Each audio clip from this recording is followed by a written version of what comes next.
Bonjour, aujourd'hui c'est vif, c'est drôle, c'est truculent, c'est leste, c'est du Gentelet, Crénon, Baudelaire. Vous l'aurez compris, c'est la vie romancée du grand poète maudit. Et avec le style que je viens d'évoquer, Gentelet s'attache à mettre à bas de son piédestal littéraire cette grande figure des lettres françaises pour en donner un portrait à la fois cocasse et très humain.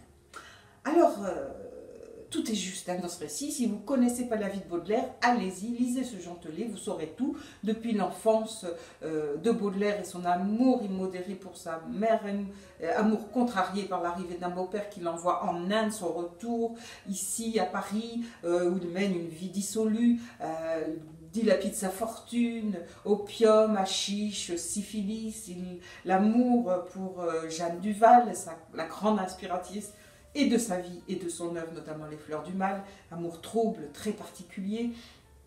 Et tout ça est mis en scène de manière magnifique. On va au bistrot avec Baudelaire, on va dans sa chambre, on traverse avec lui le Paris en pleine révolution haussmannienne. N'oublions pas que Gentelet est un très bon romancier de romans historiques. Et tout ça avec une verve cocasse et totalement irrévérencieuse, sauf que en dessous, on perçoit tout à fait un réel hommage au poète, à commencer par l'introduction de poèmes des Fleurs du Mal dans le récit. Ces poèmes sont aussi mis en scène. On voit Baudelaire à la table d'un bistrot en train de regarder passer une femme et hop, nous avons la passante. Et cette contextualisation, eh bien, apporte est finalement porteuse d'une fine analyse littéraire profonde, pleine de subtilité, et ça donne envie de relire tout Baudelaire. Alors là, ça c'est formidable. Et puis le style aussi, quitte à écrire sur Baudelaire, on ne peut pas défaillir à cet endroit, donc Gentelet se surpasse, pourrait-on dire, en mêlant une langue qui pourrait être celle du 19e siècle à celle d'aujourd'hui. Il n'hésite pas à écrire. Baudelaire, ça le gonflait, voilà.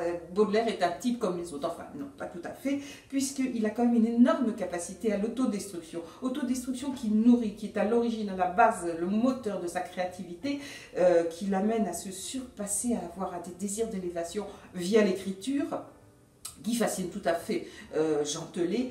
Et on a d'ailleurs aussi de très beaux passages sur un engagement d'écriture chez Gentelet à ce moment-là, sur l'amour, quand il évoque l'amour, certains passages sur l'amour ou la poésie, l'écriture. Voilà, c'est vraiment un très très très bon Gentelet.